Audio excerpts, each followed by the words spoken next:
Hey guys, what's going on today? Here it is, Fat Matt. Today we have episode 3 of COD Zombies Unpopular Opinions. Now today I have a guest, and it is my dude, Caleb Ross. What's up, lads? So, he's one of the creators I really like in the smaller zombies community, and he's actually hosting. I'm in the smaller zombies community too, that's not an insult. We're both small, so it's all good. But he's actually hosting Z4C. That's a charity event. I'm a player. Yeah, player. Behind the scenes. It's a lot of stuff going on. But with this episode, I wanted to spice it up a little bit where I have my own unpopular opinion and then Caleb has his own. So we're going to have him say his first just because I feel like that flows better. So Are you ready for this? Yeah. Ready for this? This is one of those, I think blank is the best zombies map of all time. All right? You ready for this? Okay. In my opinion, I think Ascension is the best Treyarch zombies map. That's so interesting because I love Ascension. Like Black Ops 1, Ascension was always my favorite map. But how do you feel about the monkeys taking the perks? Because that's like everyone's biggest issue on that map. Monkey. I don't really care about monkeys. Like, again, you could just pop a nuke and they're all gone. Like, yeah. It's not. But you could also argue that, like, don't you just get bored? Like, you can't do the Easter egg solo. The high rounds are kind of just boring in your training. Like, what about the map just pulls you in as your favorite zombies map of all time? Just how the guns and the innovations, how everything flow. I personally like BO1 Ascension more than BO3 Ascension, mainly because the guns kind of flow better. And just like seeing the Gersh devices for the first time, seeing Matryoshka dolls. And it's just super cool. They introduced PhD and Stamina Up and had the first Easter egg ever. So that's like the most innovative map ever. They added so much shit. It is. And the landers. Damn, I didn't think about it like that. That map's really... And how I like that. I like that. In the air and it's definitely the rocket the ray exactly. Gun. It's sick. It's unpopular. It's awesome. It's unpopular and it's good. I like that one. So now we're gonna get into my opinion. Now this one's kind of just stupid, but it's how I'm feeling in the moment. And in my opinion, as of right now in this day and age, Mob of the Dead is the worst map on BO2. I would play Die Rise, Transit, and Buried over Mob of the Dead right now if I could. Have you ever played Die Rise? Dude, yeah, I was doing a speedrun the other day. Die Rise is fun. It's so underrated. The atmosphere is so cool. It's really... Is it in China? I want to say it's China, but Japan maybe? I don't know. That's kind of fucked up. But whatever. You have the upside down buildings. Like, it's just so unique. And it's easy to high round. And then Buried is just so unique. I would give Die Rise, the scenery is really cool and just the way they use everything. The skybox is fucking beautiful on that map. But when me, Zazu, Perka, DK, Swifts, Revived, and Chuck, when we did the 8-player Easter egg, we were on that map for over... Was it 4 hours? Oh my god. Oh my god, dude. It was just so annoying, dude. The Easter egg, and then the jumping jacks can just literally stick their hand up your ass. Yeah, it's not nice. Like, they just go up there, take your perks. Wait, don't they give you perks, actually? They do the opposite. Yeah, if you get 100% accuracy with your guns, or if you use melee only, you get a perk. Okay. But back to Mob of the Dead, it's just so boring to me. And I feel like Afterlife is a terrible mechanic. Like, Afterlife, it's tedious. Like, it's just, you shouldn't have to turn the power on at every set area. Like, in Origins, it has a power in each section of the map, but the generators work with the gameplay. The Afterlife is so out of the way, and it gets rid of your quick revive. Like, I feel like it's clunky, and Jesus, I can't talk. Mob's atmosphere and the characters and the story is awesome, but as the map goes on and you play it and you high round, it's just boring and it kind of just sucks. Like, I don't know. I feel like this is a huge hot take, but it's just kind of bad. So that'll segue us. It kind of just sucks. It's just not good, in my opinion. I know that's very unpopular, but that's the point of this series, is to bring unpopular opinions here. Now, the first actual question here was submitted by Christian Cannon. He says, Shadows of Evil is better than Mob of the Dead. Now, that works perfectly because I just shit on Mob of the Dead. Now, this is definitely unpopular, but I feel like people have grown to like Shadows a lot more over the past couple years. What do you think about this? I would say I agree with this. My buddy Christian, I agree with this 100%. I agree too. You know, because the Shadows of Evil is basically the better Mob of the Dead. They even have the plane flying over. Dude, it takes place in Morgue City, where the mobsters were. This is where they were before they all went to Alcatraz. They have their names all over the stores. This is basically their better take, and like the beast mode is kind of similar to the after. Exactly. I think beast mode's a better Afterlife because you still have quick revive and it's still fluent. It still feels like zombie. It doesn't take away from the experience. Like Shadows. It's just so cool. Like when you beat the Easter egg and you see the giant tentacle monster in the sky, it's just phenomenal. Exactly. It aged so well. Crazy. Like, I feel like when BO3 first came out, a lot of people didn't like Shadows. They're like, this is hard, convoluted, this isn't COD Zombies, this is fucking, like, tentacle shit fest, I don't like this. But as time went on, people really, really grew to love this map, and so have I. So I definitely think it's better than Mob. But I feel like this is unpopular. Cthulhu? Did it? Like, is this that's what everyone hated? Yeah, exactly. Like, Cthulhu was gonna be played. Like, is this Cthulhu? Like, what's going on? But like after we learned what a Popkin was, and like we got revelations and shit, and we just understood it better. Shadows is awesome. Oh, and the twist ending when Rick Toffin came out of nowhere. That's one of the biggest plot twists because we didn't even know Shadows was in the zombie storyline at that point. Yeah, Shadows was just kind of dropped in there, and then Rick Toffin's like, "I'm so sorry to be in here, but you know, like, I'm just gonna take this ball, you know, just completely fuck over the crew there." Just gotta take it. Exactly. But the next question we have is from former Wings 9088. My boy! He says Zombies in Spaceland is the best zombies map of all time. I think this is completely whack. Zombies in Spaceland is really cool. Definitely the best Infinite Warfare zombies map. But it's not better than the Treyarch classics. Now, what's your take on this? I already know your take on this. I already know you can leave. I already know Zombies in Spaceland is the best zombies map of all time. And I will argue that until the day I Now, die. as an uneducated Zombies in Spaceland player, I've done the Easter egg a couple times. The map is really cool, and honestly, I love 80s shit.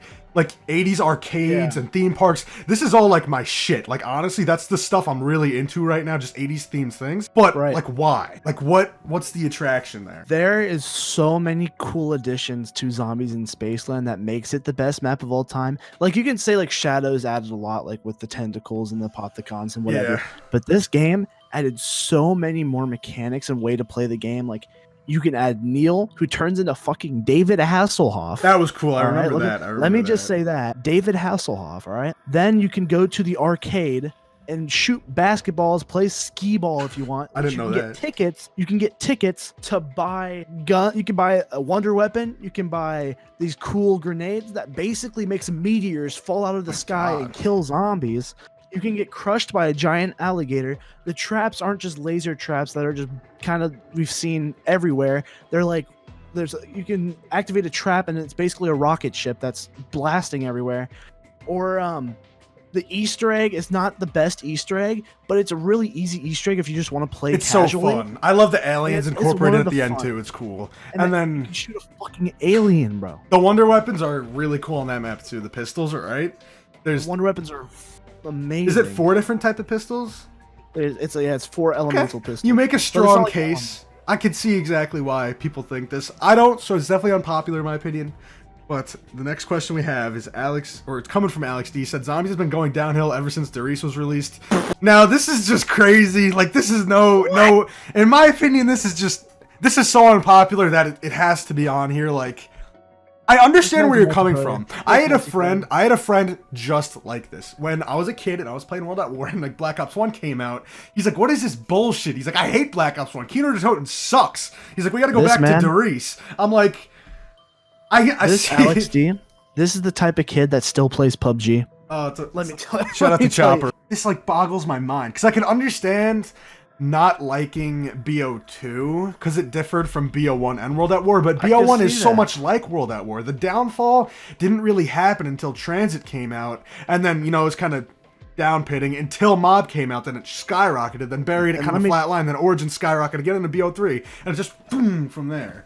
And let me tell you this, Matt. Keno was supposed to be DLC 4 for World at War. Exactly, I knew that. That would have been so cool, but that would have changed everything. That means Ascension would have been on launch.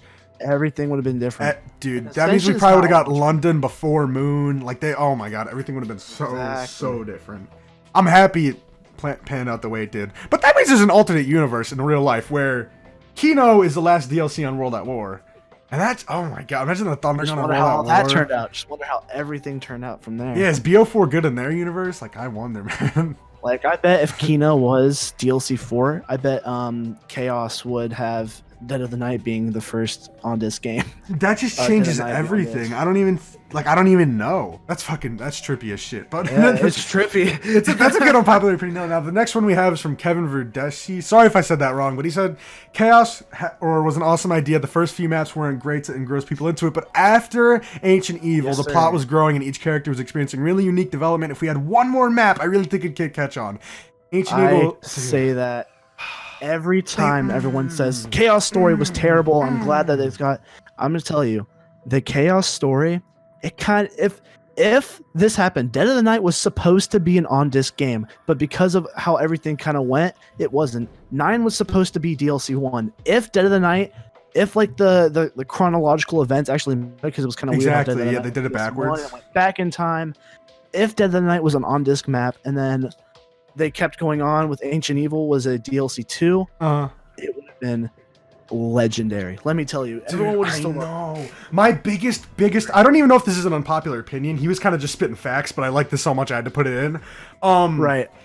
Ancient Evil was the peak of BO4, and I think if they continued from Ancient Evil for DLC 3 and 4 and just finished Chaos right there, it would have been perfect. BO4 would have ended on a peak, and then we would have had all of Call of Duty Vietnam or Black Ops 5, whatever you're going to call it. That could have been a fully fleshed out Aether game, but instead we had BO4 with a very rushed, just gross Aether ending. Like, they could have just fleshed out Chaos in this game. The next game could have been Aether, you know, whatever, 6 full Aether maps to finish the storyline and really develop it, but instead we got this mess. So I agree with this though. DLC 3's in Blackout. Literally. All of Alpha Omega's in Blackout. That's my biggest problem with it. It doesn't feel new or original. The map's really cool. Camp Edward is pivotal to the storyline, and it was like a really cool map, but you could just tell it was rushed, and it was literally, they took Nuketown for Blackout. Well, obviously, but I love this. I don't even know if it's an unpopular opinion, but now we're gonna get into the next one, and we have James saying Keno is a bad map. Don't at me. No, this was an unpopular opinion. This is unpopular. I feel like a lot of people, Keno, for a lot of casual people or people that just play zombies for fun, Keno is like their favorite map of all time most of the time, and this is like the map that really got zombies kicked off and going. I feel like a lot of people started playing here, so I just think this is obviously unpopular. It's not necessarily a bad take, because Keno can get really boring really quick. You know, it just has the 4 perks, Thunder Gun, but it was so innovative in a way. Well, actually kind of reverse innovative. I feel like World at War Darius had more content. I could see like if people like a lot of people started with BO3, and I could see if people looking back to BO1 was like, oh, this map is kind of like bare bones and I don't really like it that much. I forget people mainly my exactly like my personal experience, and like all of my friends that I play with like in real life, all my in real life friends always would say Keno's their favorite map, because there's so many memories of us playing Keno and just us having a good time back on BO1, and just there's some people that are like maybe 8 years old and just now jumping onto the zombies train, don't really have that personal background. That's honestly why I hate Blood of the Dead, because I have so many personal experiences of why Blood of the Dead's a fucking shit show. Blood of the Dead, I went back and played it the other day, and you know how I praised that map? It's definitely a lot worse than I remember. It's definitely definitely a lot worse. I still respect it, but holy shit, I was like on round 30, last bird step, I couldn't find the bird. I'm like, what the fuck is going on? Yeah, exactly. But Keno's a bad map. That's unpopular. I kind of agree. I'm not going to say I fully disagree or agree with it, but I know where you're coming from. But now we have the next question. We have Jimmy the Owl saying Transit is the best map on Black Ops 2. Now, this is definitely unpopular because you have Origins and Mob of the Dead, and those are like the objective from the community favorite maps of all time. And Transit was just a shit show on launch. The only way I enjoy this map is playing it with 4 people, honestly. Solo Transit doesn't work for me, and this is definitely unpopular. I will say Transit compared to Mob of the Dead and Origin I'd say Transit had the best idea, but I think Transit's idea only looks good on paper. Exactly. The way they did Transit kind of was so they could have definitely improved it to the point where Transit could have been the best map on BO2, because of like the idea of the bus taking you to different locations. They could have done that. Yeah. In my opinion, Shadows is Transit done right, because they have the trams, but it's not pivotal to the map. You don't need to take the tram. You could do everything on Shadows of Evil without even touching the tram. Transit, you can't really do that. You need to take the bus, and it makes it tedious. And building the Wonder Weapon on that map is a fucking mess. Going and getting 5 parts scattered around the biggest zombies map of all time, it's just not fun.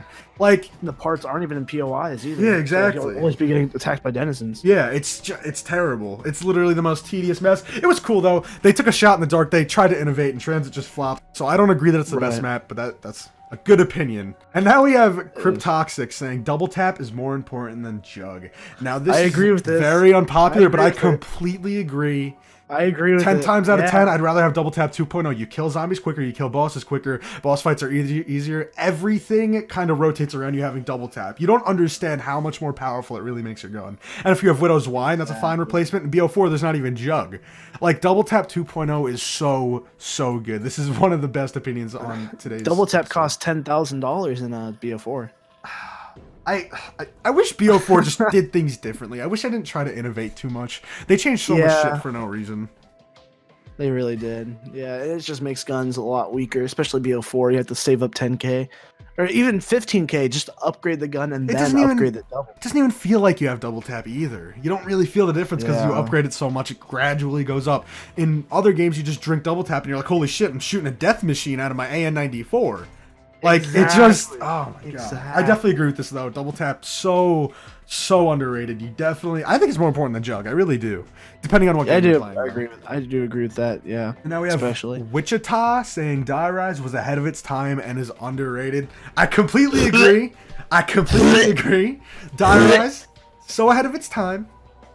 Such a dynamic map. It is so weird. Name another zombies map. I'll cut you. Name another zombies map that you could do the Easter egg in 5 minutes in a speed run. You could get to round 50 in under an hour and have all these crazy weird buildables where elevators are bringing your perks and pack-a-punch up and down, and you need to time it right. And really, it's two different zombies maps because you're on two different buildings. Like, and the wonder weapon shoots fucking slippery shit, and it's just crazy. The map's chaos. The map's chaotic, and I love it. So ahead of its time. I was gonna say, I thought you were just gonna say like the Easter egg in 5 minutes and get to round 100 in like 2 hours. I was gonna say the giant exists, but that's what. Yeah, that's true, but whatever. God, that map is just toxic. No, because Die Rise, you could literally sit in an elevator shaft and get to round 50 in under an hour. Wait, the Giants, it definitely takes a little longer for those high rounds. That's pretty much it for Die Rise. Though. There's nothing. Die Rise. I had to throw that in because I know Caleb hates it. I don't think we have any Blood of the Dead ones in today's thing, which sucks because I love defending Blood. But anyway, now we're getting into... Just for you guys to know, Blood of the Dead is the worst zombies to ever come out. Just going to drop that right there. Okay, next question. I got nothing to say. So now we have some YouTube comments. Now we have BZAP050 Gaming saying, unpopular opinion, aside from Voyage, the Chaos maps were 10 times better than the Aether maps in BO4. What's your take on that? In BO4, just BO4. Yeah, for sure. Yeah, because... I agree. You talk, Dead of the Night, people could, like, I know my buddies like Chuck and RJ and Revive, like, ew, Dead of the Night's cringy. I'm like, I don't know. Dead of the Night's actually a really fun map. Like, if you play it with the right people and you just have a good time and mess around, it could be a really fun map. Same with Voyage. Voyage fucking, actually, I don't even want to talk about Voyage because of yesterday with my Easter egg run. I only wanted to talk about that. That's why he says aside from Voyage. That's why I have to agree with this, because I didn't play a lot of Dead of the Night, but I know 9's a great map. I don't love 9, but objectively, a lot of people in the community love it, and I get that it's a great map and the formula just works. It's just never a map that I personally enjoyed, but you could say that 9 and Ancient Evil are easily better than any Aether map. Ether, however you want to fucking say it. But, because if you look at the Ether lineup, they all have their glaring issues. With Blood of the Dead, you have layout and the Afterlife Easter egg driven shield bullshit. It just makes it tedious. Then Classified doesn't have a real Easter egg quest, and the high rounds are completely broken. And that high round cutscene just kind of pisses me off. Like, it's so hard to obtain. It just kind of aggravates me. And then Alpha Omega is probably the coolest Ether map, in my opinion. Like, it has the most unique stuff. But again, like, they reuse the ray guns. It's Nuketown. There's nothing new about it. Like, I would say the whole map is a reused asset. Exactly. That's the thing with Alpha Omega. I mean, there's cool stuff in the map, don't get me wrong, but the whole map is a reused asset. Exactly. It just makes it takes away from the experience. And then Togder Toten is cool, but it's so disappointing. The fact that we saw the Thunder Gun on a fucking map again, and pretty much the Wonder Waff, I'm just like, come on. Thunder Gun that shoots snowballs. Now this exactly fucking segues into the next question from Locke Lambert saying, I love Tagger Toten, I think it is the best Blundell map. Clarky, I know that's you, Clarky. Oh, I know that's you, Clarky. Get off of your second account, bitch. I don't know. But unpopular, definitely. Tagger Clarky's the only person I know that loves Tagger Toten. Oh, it's such a weird map. I don't hate it. On launch, I loved it, but I don't really like it. I don't... It's probably my least played map. Same. No, it's definitely my least played map. I played it like 3 times. The ending is just so distasteful. Because don't get me wrong, the ending is good. It's good writing. The team did a great job putting the story together and wrapping it up. But I don't like the ending. I don't have to like a good ending. Everybody dies, and they die in brutal, disgusting ways where they claw their eyes out or whatever and bleed out of their mouths. Like, it's just not fun. Gross. I grew up playing with these guys. They were saying, like, go lucky fun lines, or not go lucky fun, but they were being funny. And the fact that they just die in the brutal fashion just really isn't a nice ending. They just kind of like, they're just dead. Yeah. It's like, we got an off-screen death. You off-screen killed every character. And then the children, as selfish as this is, fuck the children, man. I want to see the people survive that we've been playing for 8 years. Not Sam Samantha, and Eddie. Go fuck yourself, bro. No one What cares. did you do? You haven't killed a single zombie. Yeah, they don't do shit. They sat in the house and cried while fucking Dempsey and Richthofen were taking out zombies. Now we have the finale question coming from CJ Original saying, the Final Reich is a top tier map. This is definitely unpopular, and I want to know what you think about this. Did you play any World War II at all? What? Does this man only play World War II? This man only played World War II? No, I don't know. I'm just saying he said the Final Reich's a top tier map, and I'm wondering if you even touched that game because I know it's not. I love World War II. I actually just did the Shadow Throne with Clarky Flamer and their friend Pork the other day. And I played the Final Reich by myself. I would say the Final Reich is the best map on World War II. But to say it's the best map ever... He's gone. He deafened. That's it. I don't even know if that was on purpose. But the Final Reich is a cool map. I like how there's... Yeah, I know you did. I'm like, he deafened himself. We're going to continue. The Final Reich... I threw my headset and hit the F9 button. What? Oh, yeah, and I think I stopped my recording by accident, too. Whoops. All right, we're back. Alright, so it's really cool. I like how it has that basic Easter egg where it walks you through it, then there's a complicated one. I like the 4 wonder weapons. I like the formula, and I like the feel of World War II zombies. But if I was making a tier list, it would be nowhere near top tier. But that's... I don't know about that one, man. I don't know about that opinion, but it's okay. Now, if you guys enjoyed today's episode, leave a like, drop a comment down below. Caleb's YouTube channel will be in the description if you want to check him out. He's an awesome content creator, and also... he will be running or semi-running or playing in the Z4C event, and that is a charity event where the entire zombies community is hopefully participating, trying to raise money for St. Jude's. It's for a great cause, and is there anything you want to say about it before we wrap up the video? Zombies for Charity 2, boys, is happening June 27th with the Captain's Drafts happening on May 24th, I believe. Lads, it's going to be a great one. We're going to be donating all the money to St. Jude's, helping out those children. Hashtag for the kids, lads. That's all I got to say, man. It's for a good cause. So I will also link the Zombies for Charity Twitter down below. You guys should definitely follow that so you know what's going on with the charity event. So that's pretty much it. I hope you guys enjoyed today's episode. I'll see you guys in the next one. Peace out. Thank you for watching.